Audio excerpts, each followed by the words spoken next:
Instead of California where the sun so warmly shines, tonight we find the Clampetts in their cabin in the pines. The weather is so cold, hot coffee freezes in the cups, and when the chickens lay their eggs, they lay 'em standing up.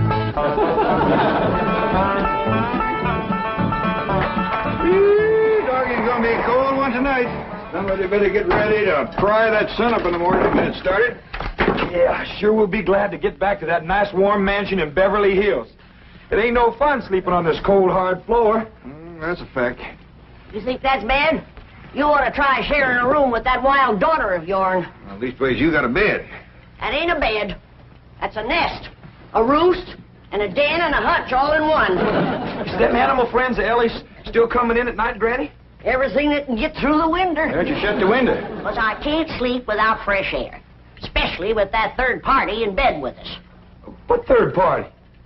Ellie, can you come out here and bring your friend with you? Yeah, Granny. Don't you worry about it, Granny. I'll chuck it out. Whatever it is, you got to get your sleep. Did you ask, Granny? Your pa wants that polecat. Give it to him. Now, wait a minute. Don't point that thing at me. You don't want to get drove outdoors on a night like this. Well, don't you want him, Pa? I just want to say that Granny'd appreciate it if he'd have this little fella sleep with his own family. All right, I'll go get the others in. Oh, no. Outdoors with his family. Otherwise, when we go to California, they might not take him back in. And if a skunk ain't welcome with his own family, he just about ain't got nobody to turn to. All right, I'll put him out the window. Uncle Jed, why can't we go back to Beverly Hills right away? Reckon we can tell him the truth, Granny? I reckon he's big enough. Well, you see, we promised your ma we'd stay here and help her till she gets herself married to Mr. Brewster. Well, how long will that take? Well, it hadn't ought to take long. She's got him boarding in your room now where she can get at him. Pearl told me tonight's the night. She's gonna feed him into a stupor, then set him in the parlor and sing to him until he proposes. That's a powerful combination. Pearl's cooking and singing. Yeah. If he can get God, Pearl will get him. Ain't that a precious picture? Niagara Falls, where the honeymooners go. Understand they're having special winter rates there now. I think I'd better turn in. I've got to get up awfully early. No. You sit down and relax. Jethrine and me's got a special surprise for you. It isn't food, is it? Food for the soul and the spirit. Music. What would you like to hear? Oh, anything you'd like to sing. Well, I'll just pick out something at random. Let's try this, Jeffrey.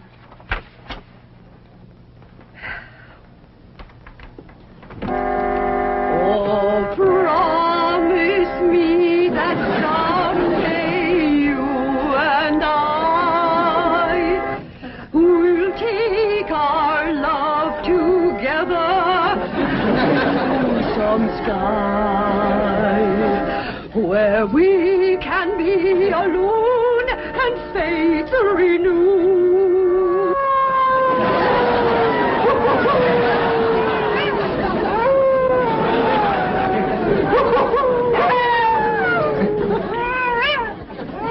Uncle Jed. Uncle Jed. What's got them wolves so stirred up tonight? Oh, but something sure is setting them off. Blink, can't sleep a wink. Go to the right, Granny. Go to the left, Granny. Boom. Them wolves keeping you awake too, Granny? He sure is. Howling goes right through you. It ain't their hollering that's getting me. It's their snoring. Look for yourself. Ellie's got two of them under the bed. Granny, we gotta get that girl back to Beverly Hills. She's going right back to being a wild cougar. What y'all all doing out here? Trying to keep warm. Sure it's cold in there without you, Granny. Mind if I join you? I reckon so, if you don't mind a little human company for a change. Uncle Jed, we just got to get ourselves back to Beverly Hills. We will, Jethro, as soon as your ma gets proper hitched to Mr. Brewster. Bless you. Oh, Pearl, give it all you got tonight. Oh, we's all gonna be down with pneumonia. Just a song at twilight when the nights are low and the flickering shadows softly come and go.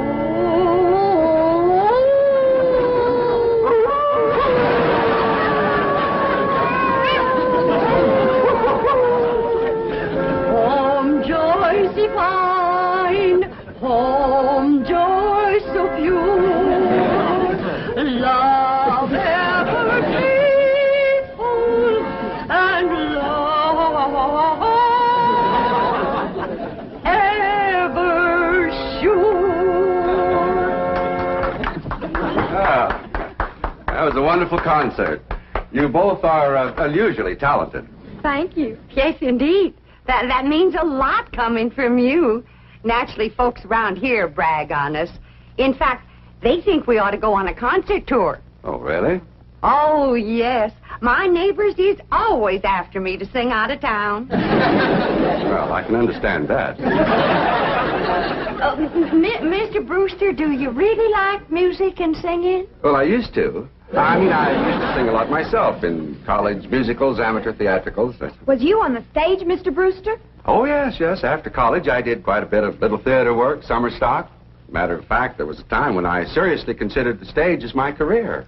Ma, Mr. Brewster's an actor. Well, not any longer. My father had other ideas. He insisted I get into the oil business. Mr. Brewster, did you ever do anything from The Bard of Avon? That's Shakespeare. Oh, I just love him. Well, as a matter of fact, I once played the lead in Romeo and Juliet. Which one was you? I was Romeo. In my youth, I was considered quite a leading man type. And there were those who thought I had rather a handsome profile. Well, you still got it. And I'll bet you can act to beat the band. Oh, come on. Take off a part for us. Something from Shakespeare. Sit down, Jeffrey. Well, I doubt if I can remember anything. Oh, please, Mr. Brewster. Well, perhaps I can recall something from the balcony scene. Let's see now. How does it go? But soft, what light through yonder window breaks? It is the east, and Juliet is the sun. Arise, fair sun, and kill the envious moon, who is already sick and pale with grief, that thou, her maid, art far more fair than she. Go to bed, Jeffrey. Well, I think I'll turn in. Oh, well, please, do some more of them love speeches from Shakespeare. Well, my throat is a little sore. I think I'd better gargle a little warm salt water and go to bed. Well, I can take care of you. That's another one of my specialties. Nursing the sick. Well, it might be the flu bug, and you wouldn't want to catch it. Good night. If his flu bug is as hard to catch as he is, I got nothing to worry about. Jed, have you ever known it to be so cold? Never have, Jethro. This ain't cold. Your blood is thinned out from living in California. You say this ain't cold, Granny? Look who else is huddled up to the fire. Ellie and her wolves.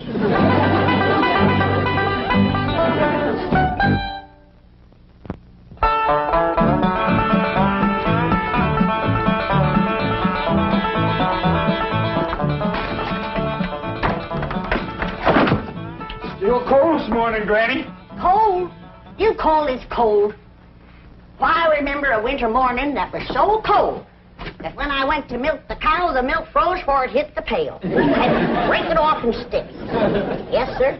I carried a double armful of milk in and never spilt a stick. Gee, Granny, how'd you drink it? Bite on it? Nope. But you did. You're in a right good mood this morning. Jed, I got a feeling in my bones that Pearl got him last night. Oh, I seen Mr. Brewster's car coming down the road, and Aunt Pearl's with him. I told him, my bones is never wrong.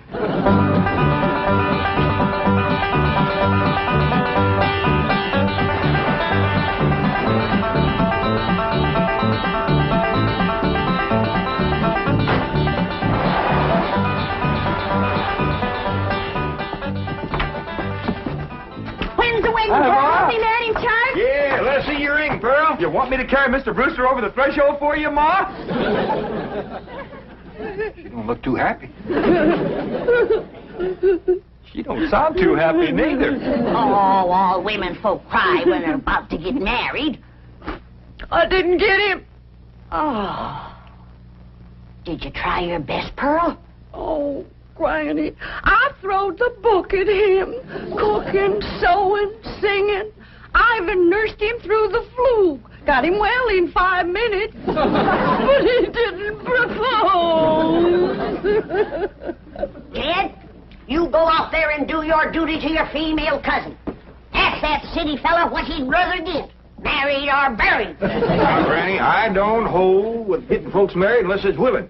Pearl's got enough willing for both of them. If you're going to make a liar out of my bones... Yeah, I'll have a talk with Mr. Brewster. Where'd he go, Pearl? He said he was going to park the car on the warm side of the cabin.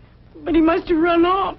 After him, everybody. We'll head him off at the pass and shoot him down like a dog. Now, you hold on. You ain't shooting nobody down. Just simmer down. Why, he didn't run off at all. Except we'll need you, Ellie, to get him back in here. How come? Looks like a couple of your friends are sizing him up for breakfast. Well,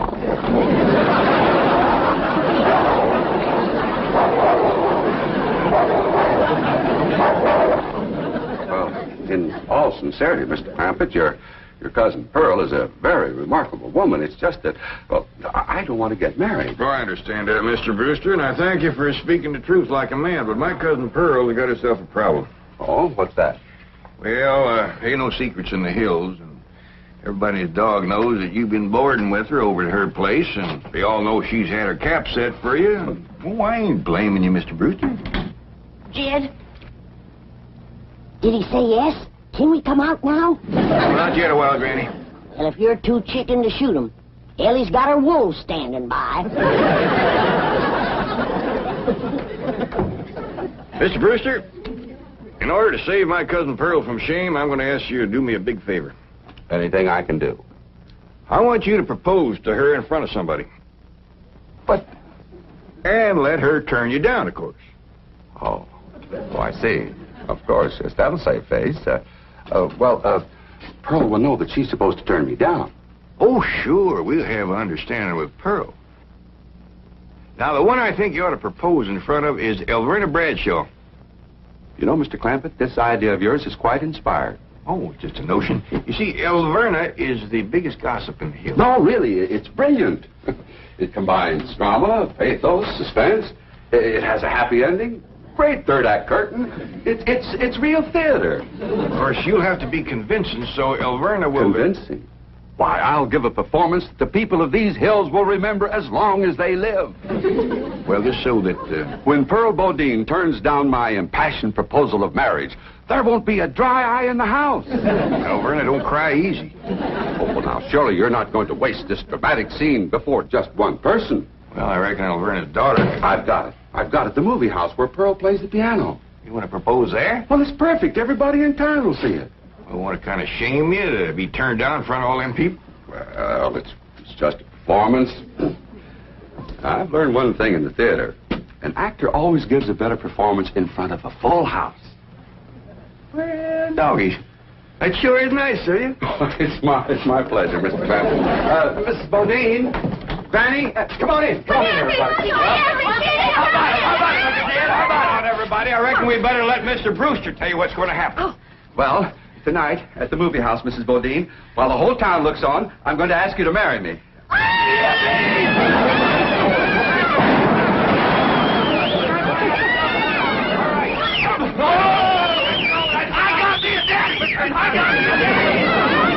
This calls for a whopping big snort. Now, will y'all quieten down, everybody, until you hear the rest of the story. Now, Pearl, when Mr. Brewster asks you to marry him, you're going to say no. Not unless I'm as drunk as you are.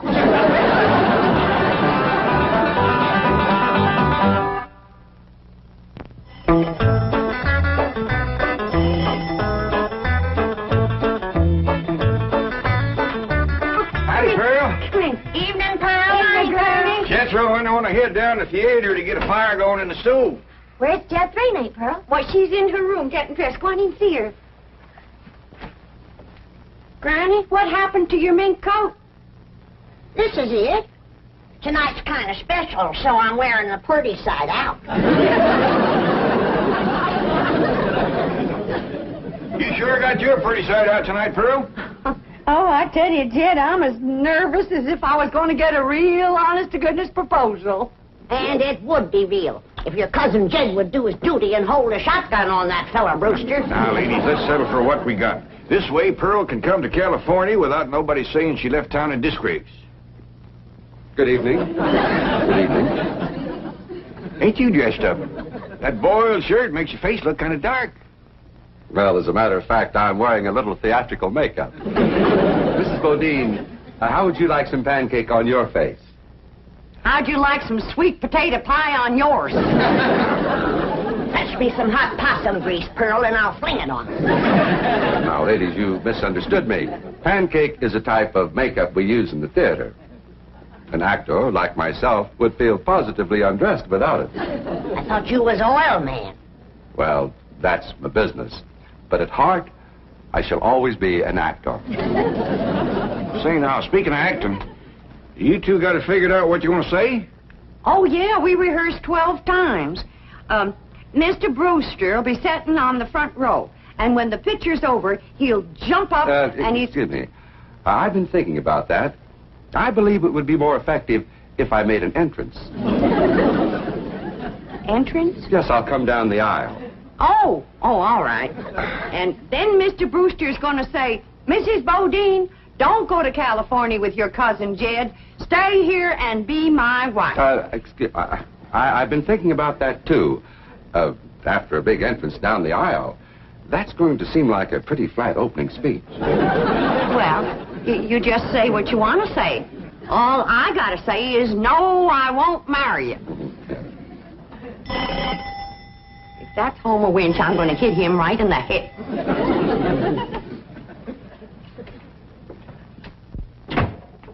Good evening, Pearl. Brenda Bradshaw, what are you doing here? Well, you and me being such close friends, I just thought I'd offer to play Piany for you at the theater tonight. Why? Surely you're not going to show up and have folks whispering behind your back all during the picture. What in the world would they be whispering about? Pearl, I'm your best friend. You don't have to pretend with me. The whole town knows how you've been flinging yourself with that brother of yours. For your information, Alverna Bradshaw, Mr. Brewster proposed to me 12 times today, and 12 times I turned him down. Is that why he give you this here mink coat? 'Cause you turned him down? This here mink coat was given to me by my niece, Ellen May Clampett. Oh, Pearl, I keep telling you, you don't have to pretend with me. I'm your best friend. When Alverna Bradshaw is your best friend, you're up to your eyeballs in enemies. Mr. Brewster, if you was to go in there now and propose in front of Alverna, you could save yourself a trip to the theater. And the news would get around a heap quicker. You don't understand, Mr. Clampett. An actor needs an audience. Alverna, if you don't mind, I'd like you to get out of my coat and out of my house. I'm going to be late for the theater. Pearl, take your best friend's advice and sneak out of town quietly. You can depend on me to smooth everything over. Thanks for nothing.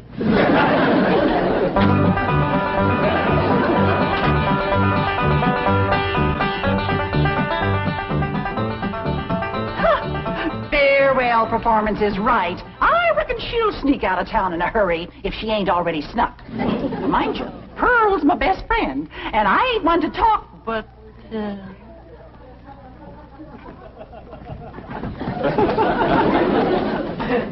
Good evening, lady.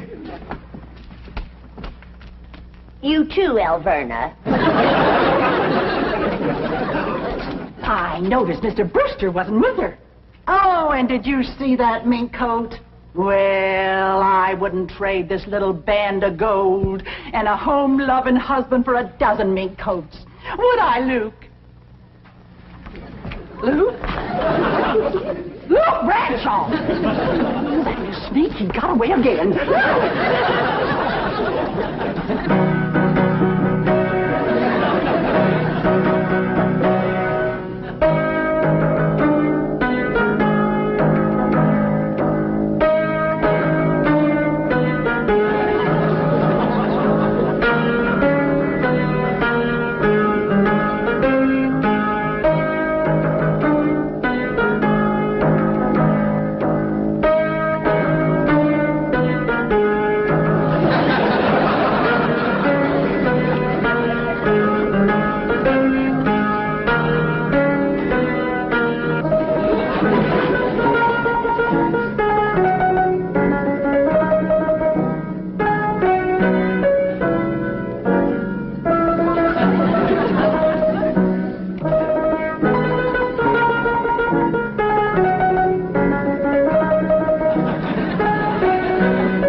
the picture!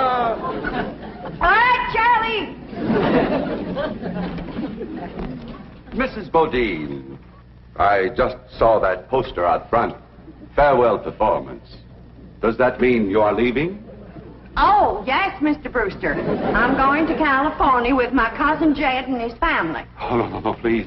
Please, I beg you. I implore you. I beseech you. Don't go. Stay here and be my wife. No, thank you, Mr. Brewster. I cannot. I will not accept that answer. Oh, I love you, Pearl Bodine. I love you with all my heart. With all my soul, I love you as no man has ever loved woman before. He's better than Francis X. Bushman. Be mine. Pearl, be mine. Come back here, Mr. Brewster. No, Mr. Brewster, my answer is no. Then your life has come to an end. But what is life without love? If I was him, I'd let it go at that. Without Pearl Bodine, there is no love. Oh, me darling, oh, me precious. Say those words that will make me the happiest of men. I'm behind you. My answer is still no. Better quit while you're ahead, Mr. Brewster. Oh, how those words stab into me heart like cold steel. And only you, Pearl Bodine, can heal the mortal wound. Oh, moon of me desire, marry me, Pearl. No. I promise you a life of happiness, No. a life of luxury. No. Oh, me darling, look into me tear-stained eyes. Look into the tortured face of your love slave. Free me with that one divine word. Say yes. Say yes, and together we will enter a paradise of love everlasting. Yes, I'll marry you.